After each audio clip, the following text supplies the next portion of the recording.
How many times have you looked in the mirror today and recognized the person who was there, or have you only seen a remnant of someone who is desperately trying to please the one who has already discarded you?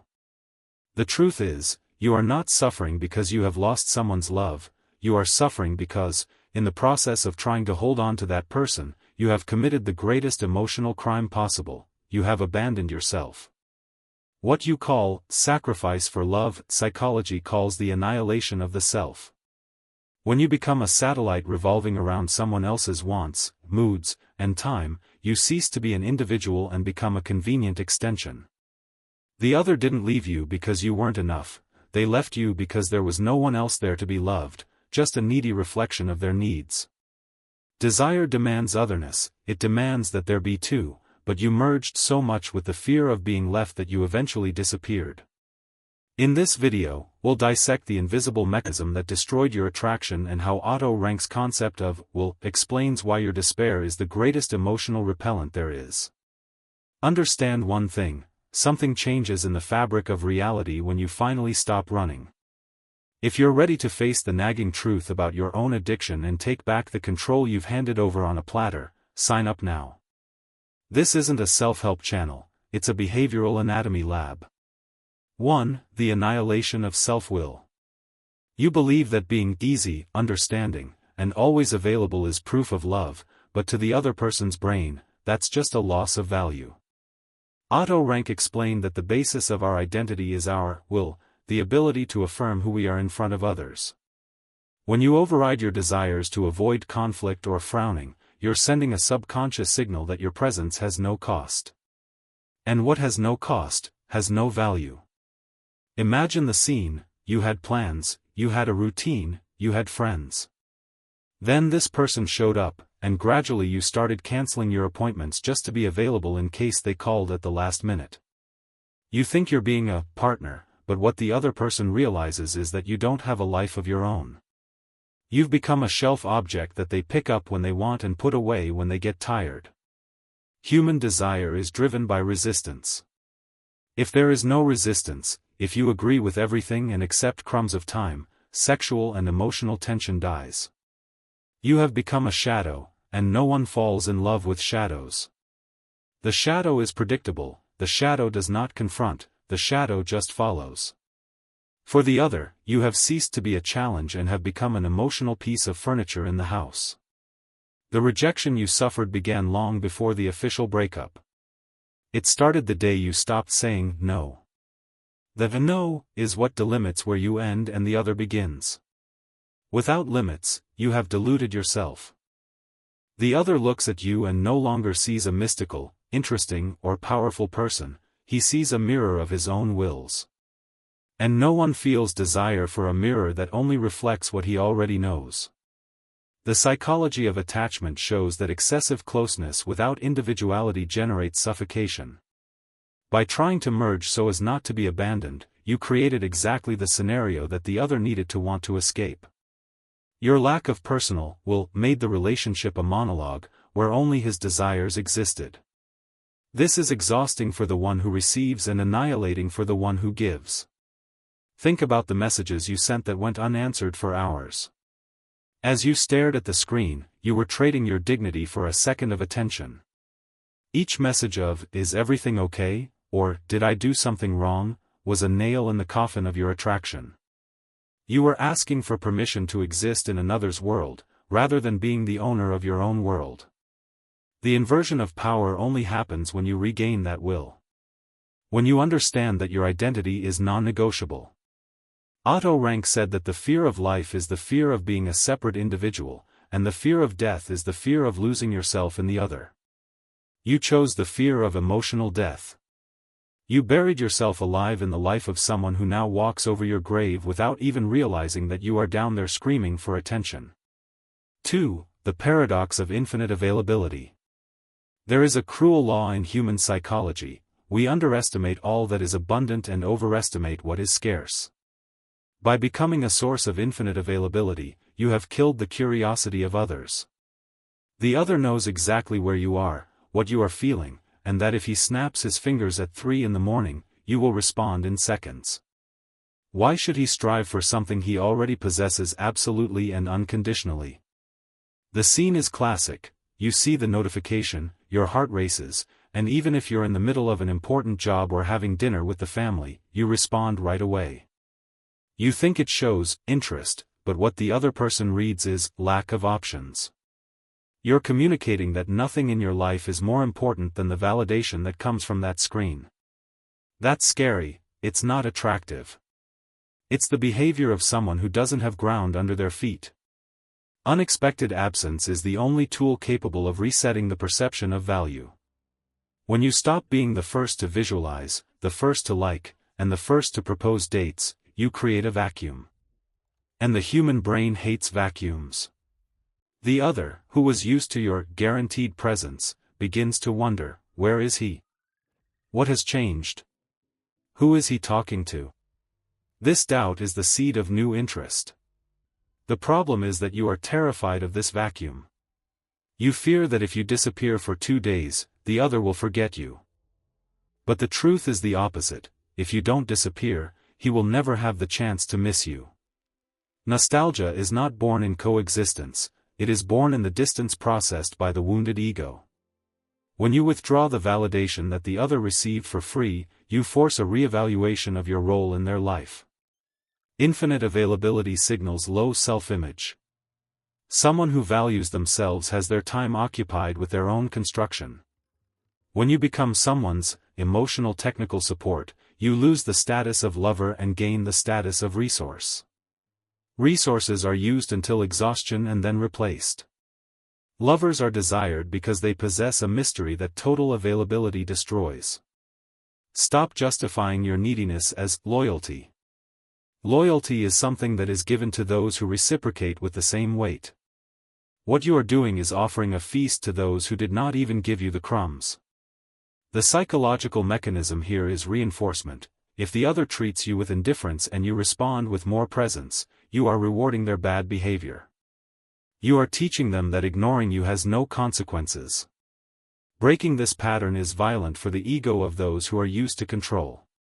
When that person who was always there suddenly disappears from the radar, the other person goes into a state of alert. The control he had over you is gone, and the only way to regain it is to come after you. But this only works if your disappearance is real, not a 2-day manipulation strategy that ends with you sending a desperate, hi. 3. The wounded ego and the need for control. Most modern relationships aren't about love, they're about control. When you abandon yourself so as not to be rejected, you hand over the remote control of your emotions to the other person. They know exactly which button to press to make you cry, smile, or chase after them. Otto Rank explored how the struggle of wills defines the bond. By giving in your will, you have become a manipulable object. Notice what happens when you finally decide to apply zero contact or withdrawal. The other doesn't come back because they suddenly love you, they come back because their ego can't stand losing control over you. They send a vague message, I saw that and I remembered you, just to test if the emotional leash is still tight. If you respond with excitement, they attest that they still have control and ignore you again. It's a wicked power play. You need to understand that the pain you feel right now is largely a narcissistic wound. You feel diminished because you've been dismissed as useless. But what you don't realize is that the other person also has wounds. They need your validation to feel powerful. When you abruptly and silently withdraw that validation, you hit the most sensitive point in their identity, the need to be adored. The emotional projection here is profound. You project onto the other a perfection that he does not have, while he projects onto you a weakness that you have accepted to carry. The moment you stand up and say, enough, this projection breaks. The monster that seemed unreachable and superior suddenly becomes just an insecure person trying to understand why he can no longer manipulate you with a simple silence. Often, you keep yourself stuck in the hope that the other will change. But why would he change if the current configuration is perfect for him? He has your affection when he wants and the freedom to ignore you when he gets bored. It's the best of both worlds for those who are selfish. Change only comes through discomfort. As long as you are the safe haven where he returns after venturing around, you will only be the luxury plan B. Real withdrawal is not a scream, it is absolute silence. It is letting the other person deal with the consequences of their own choices. If they chose not to have you, give them the complete package: silence, absence, and lack of news. Let their ego begin to create theories about their new life. The other's imagination is a much more powerful tool of seduction than any message you can write. The identity of the one who is abandoned usually becomes that of a victim. But the victim is, by definition, someone without agency. To turn the tide, you need to step out of the role of victim and into the role of observer. Watch how the other reacts when they lose free access to their soul. It's almost pathetic to see how people who claim to be settled start posting hints or watching your stories when they realize they've lost control over you. 4. Intermittent reinforcement, the drug of hope. You're addicted. Not on the person, but on the sporadic doses of attention they give you. Intermittent reinforcement is the most powerful psychological mechanism for creating emotional dependence. It's what keeps the player on the slot machine, the uncertainty of when the next prize will come. If the person treated you badly 100% of the time, you would have already left. But they give you a wonderful day, followed by 3 weeks of ice. This cycle destroys your sense of self-worth. You spend all your time trying to decipher what you did right on that good day to try to repeat the dose. You start to polish your behavior, to measure your words, to cancel yourself out more and more in the hope that the reward will come. You have become a lab rat waiting for the next rush of dopamine in the form of a tender, good morning. The uncomfortable truth is that the other uses it, consciously or unconsciously, to keep you in reserve. They know that if they give you a little hope, you'll endure months of neglect. You've abandoned yourself by accepting this game. You've accepted that your happiness depends on the randomness of other people's moods. Where is your dignity when you celebrate a basic message as if it were a marriage proposal? To break the addiction, you need to understand that hope is your biggest enemy right now. The hope that this time will be different is what keeps you from seeing the naked reality. You are being used as an emotional step. The other is not confused, he is just comfortable. The confusion is yours, who insists on reading depth where there is only convenience. Psychology explains that the fear of loss is stronger than the desire to gain. While you're desperate to win his love, he's not afraid of losing you. Why would you? You're embedded in his life like a statue. It's only when reinforcement stops coming from you, when you stop rewarding his disinterest with your attention, that the tables turn. Remember the last time you viewed that message and didn't respond out of anger, but ended up giving in 2 hours later. That 2-hour interval was the most power you had. And you gave it back out of fear of silence. Silence is the language of force. Those who endure silence without despair show that they have an internal structure that the other cannot shake. The inversion happens when you become the emitter of the intermittent reinforcement, or rather, when you remove the reinforcement completely. When the other person realizes that the old tactics of give you a little attention no longer work to bring you back, panic sets in. He realizes that the machine has broken. And that's when he starts to really try hard, but now, you're no longer the same lab rat. 5. The shadow and the projection of rejection. Otto Rank and Carl Jung talked about the shadow, that part of us that we hide. When you are rejected, your shadow comes to the surface loaded with feelings of insufficiency. You begin to project onto the other all the qualities you think you lack. He seems more secure, more beautiful, more independent. But this is an optical illusion caused by pain. The reality is that the other often rejects you so as not to have to face their own shadow. Maybe your intensity reminds you of your own hidden shortcomings. Maybe your brilliance overshadows you and they need to erase you to feel in control. When you abandon yourself to fit into someone's world, you are validating the projection that you are less. You accept the role of inferior in the hierarchy of the relationship. Observe how you behave in public or on social media after rejection. Do you try to prove that you are fine, or do you post sad phrases to attract pity? Both are ways of asking the other person for validation. You are still living by what they will think. You have not yet regained your separate identity. You are still a satellite, even if you are in a more distant orbit. The real turning point happens when you embrace your shadow and stop projecting power onto the other. When you realize that that person has flaws, insecurities, and is often much more limited than you imagined. The pedestal where you put them was built with the bricks of your own low self-esteem. Knock down the pedestal and you will see an ordinary human being, often fearful and selfish.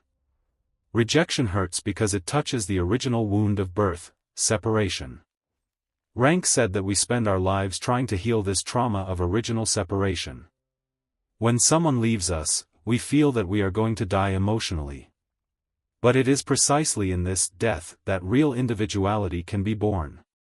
It is in the absolute solitude of abandonment that you are forced to build a foundation that does not depend on anyone. The next time you feel the urge to beg for an explanation or a second chance, ask yourself, who in me is asking for this? It's not your adult, potent self, it's your wounded child projecting onto the other the role of a parent who gives or denies affection. The other isn't your parent. He's just a partner who has failed to see your worth. Treat him as such, a stranger who has lost the privilege of knowing you. The invisible power lies in accepting rejection without reacting to it. When you accept no with icy elegance, you destroy the other's narrative that he is the prize. You communicate that if he doesn't want to, it's his problem, not yours. This posture creates a cognitive dissonance in the rejecter. He expected his despair, he found his indifference. And indifference is the opposite of love, not hate. Hate is still a form of attachment, indifference is ultimate freedom. 6. The breaking of the expectation pattern. The human brain is a machine for predicting the future. The other predicted that you would be devastated, that you would send giant texts, and that you would be monitoring his every step. When you do exactly the opposite, when you just disappear without explanations, without drama, and without attacks, you break the expected pattern. This break generates a discharge of cortisol in the other's brain, the stress of uncertainty. Think about that message you didn't send on his birthday, or that event where you showed up stunning, greeted with cold politeness, and left early without paying special attention. You acted against the script he wrote for you. In his script, you were the eternal extra. By breaking the pattern, you resume the role of protagonist of your own story. Predictability is the poison of attraction. If the other can predict your reactions, he doesn't need to think about you. You are already solved in his head. The mystery is only born when predictions fail. When he thinks he's going to look for me today, and the phone doesn't ring, something stirs his ego. On the second day, the discomfort increases. On the third, doubt becomes obsession. You abandoned yourself by becoming predictable. You became the person who always forgives, who always understands, who always waits. Change the pattern. Be the person who is no longer there when he looks back. Absence is not just physical, it is emotional. It is the scene that does not generate a response, it is the stories that you do not visualize, it is the life you are living and that he no longer has access to through gossip or social networks. The strategy here is not to play games, but to regain your autonomy. Games are played by those who still care about the other's reaction. The real strategy is strategic detachment. You act as if the other is no longer the gravitational center of your life because, in fact, he should not be. When this change is internal, it shows in the smallest gestures. The tone of voice becomes firmer, the gaze more direct, the posture more upright. The other will feel this change. It's a vibration of power that can't be faked. He'll try to test you to see if the old pattern still comes back. He might send you a "hi, gone," or like an old photo of you. If you fall on the test and go back to being the predictable one you were before, the cycle of devaluation starts again. But if you keep breaking the pattern, he'll be forced to level up to have any kind of access to you. The threatened identity of the other creates the return. He wonders, who is this person I thought I knew, but who now acts as if I were a stranger? This curiosity is what rebuilds the attraction. But beware, if you rebuild the attraction only to abandon yourself again as soon as he returns, you will be in an eternal cycle of suffering. The break in the pattern must be definitive. You will never be that submissive version again. 7. The withdrawal of validation and the vacuum of the ego. We live in an attention economy. For many people, having someone in hand is the main source of validation that they are attractive and powerful. By abandoning yourself to please, you have provided free fuel for the other's ego for too long. When you withdraw that fuel, the other person goes into a dry breakdown. Imagine that the other person is an admiration addict and you were the main supplier. Suddenly, the supply runs out. He will look elsewhere, of course, but the lack of his specific validation, the one he already took for granted, creates a hole. He begins to question himself, have I lost my charm? Why does that person who loved me so much now seem not to care? This withdrawal of validation must be surgical. There's no point in posting photos with other people to make you jealous, that's still a form of validation, you're trying to hit him. The real withdrawal is the vacuum. It's the absence of any sign that you're thinking about him. It's the silence that screams that you found other sources of pleasure and meaning that don't pass through his eyes.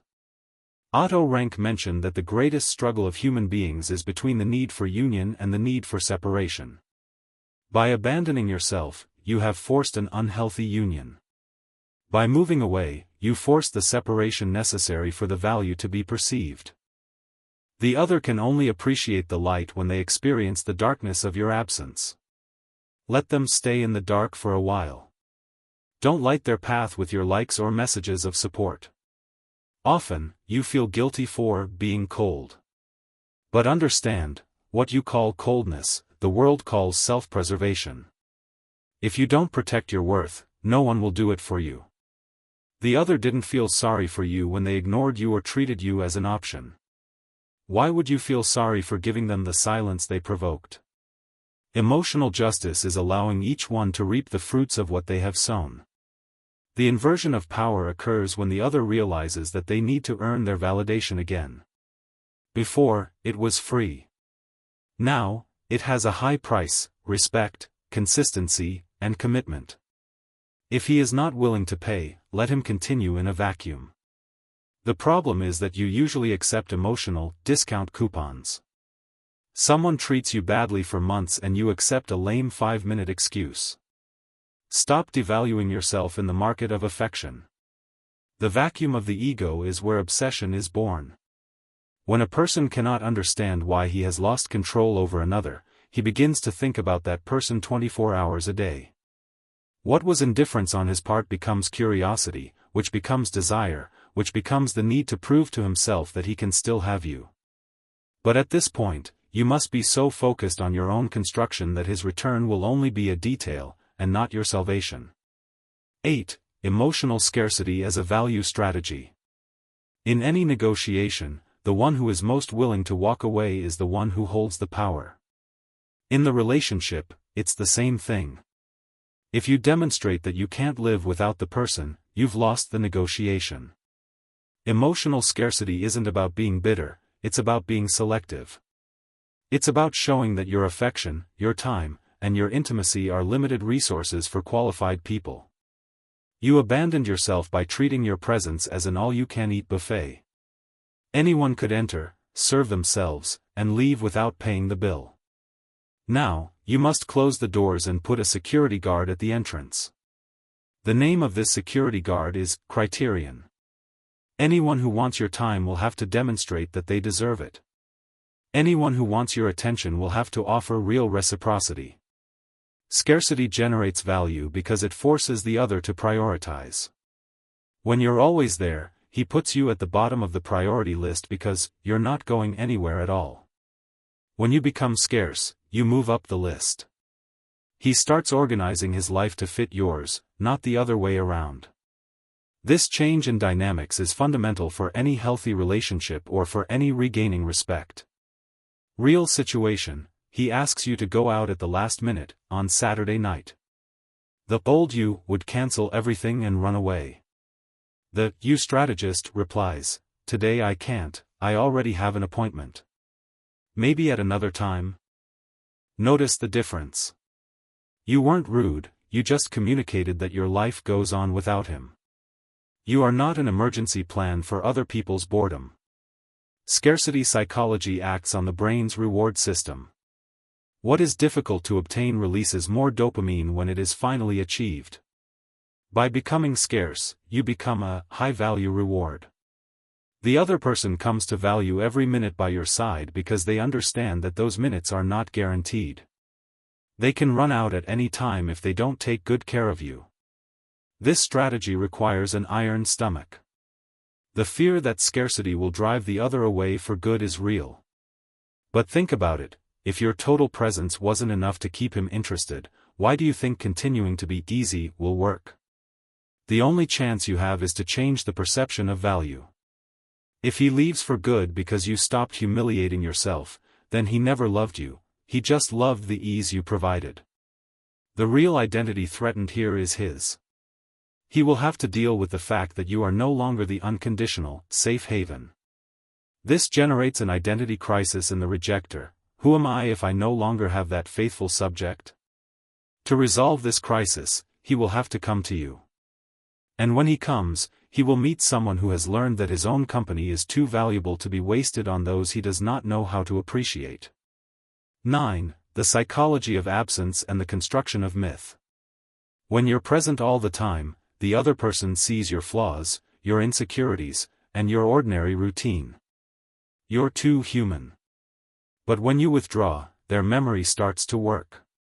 The psychology of absence causes the brain to tend to filter out the bad parts and amplify the good ones over time, as long as you don't interrupt the process with new negative interactions.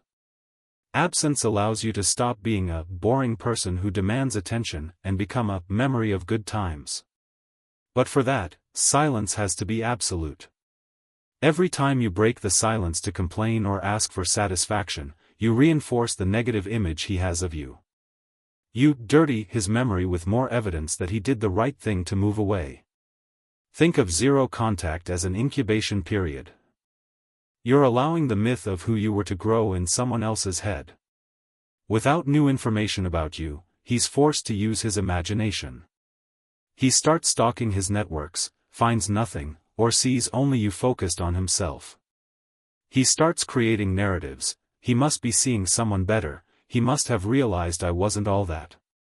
This doubt corrodes the arrogance of the one who rejected it. The rejecter usually feels on top, as if he did a favor by leaving you. Your dignified absence removes this pedestal from him. You show that life is vast and that he was just a chapter, not the whole book. This decrease of his importance in your life is what hurts the other person's ego the most. Otto Rank talked about how art is a way of expressing one's will. Turn your absence into a work of art. Let the mystery speak for you. Don't feel the need to explain your silence. The one who explains justifies himself, and the one who justifies himself is in a position of inferiority. Silence does not need a caption. It is the ultimate affirmation that you have regained your will. During this time, focus on your identity. Who were you before you lost yourself in this person? What did you like to do? What clothes did you wear? What dreams did you abandon? Myth-making isn't just for the other, it's for you. You need to become someone you yourself admire. If you admire yourself, the other's opinion becomes secondary. And ironically, it's when their opinion becomes secondary that they most want your approval. Inversion happens when the other person realizes that time is passing and you have not returned to normal. His normal was to have you at his feet. His new normal is to be someone unreachable. Absence transforms reality. You stop being an option and become a loss. And human beings deal very badly with the feeling of loss of something they considered their own. 10. The turnaround, the power of not reacting. The final stage of strategy and identity recovery is neutrality. The opposite of love is not hate, it is indifference. When you reach the point where the presence or absence of the other no longer alters your heartbeat, you have won the game. You have regained every piece of yourself that had been abandoned. The real test situation: the other sends a message after months of silence, usually something banal like, "I saw a movie that suits you." Your old self would respond in 2 seconds with a huge text. Your powerful self looks at the message and decides whether or not to respond, without haste, without anxiety. If you do, it's something short, polite and detached. "Cool movie, I saw it too." Hug. Game over. Not reacting is the greatest test of control. When the other person provokes you, ignores you, or tries to make you jealous, he is fishing for a reaction. If you take the bait, he wins. If you look at the bait and keep swimming, he loses power. He realizes that he no longer has the keys to his emotional state. This is terrifying for those who like control, but it is liberating for you. The psychology of the threatened identity reaches its apex here. The other realizes that the person he dominated no longer exists. In his place, someone stronger, cooler, and much more interesting was born. The attraction that is reborn at this point is not based on neediness, but on respect. He now sees you as an equal, or even as someone who has leveled up while he has stood still. The abandonment of oneself was the cause of your pain, but the reconstruction of oneself is the cure and the weapon. By stopping reacting to the fluctuations of the other, you create an inner anchor. You are no longer a boat adrift in the sea of other people's moods. You are the storm itself or the calm, as your will decides. Otto Rank would be proud: you have finally asserted your will against the pressure of the external environment. Remember, the moment you stop chasing is the moment the other is forced to stop running away and look back. And what he will see should not be the desperate person he left, but someone he now fears he has lost forever. The power is not in who leaves, but in who manages to be well alone after the other goes. The conclusion of this journey is not necessarily the return of the relationship. Sometimes it is, but now on your terms. However, the most common and most powerful result is that you realize that you no longer want to go back to the one who forced you to abandon yourself. You discover that your own company, your dignity, and your peace are worth much more than the validation of someone who did not know how to take care of you. The pain you feel now is the birth of your new version. Understand once and for all, you were rejected because you became invisible by trying to be everything the other wanted. Attraction dies in fusion and is reborn in individuality. The moment you decide that you will no longer accept crumbs, that you will no longer monitor visualizations, and that your life has a greater purpose than being someone's satellite, is the exact moment when the tables turn. The other may even try to come back, but the question is no longer if they want you, but if they now have something to offer that is up to the person you have become. The power was never in their hands, it was in your ability not to react to despair. Now, use that power. The moment you stop running is the moment you start leading your own life.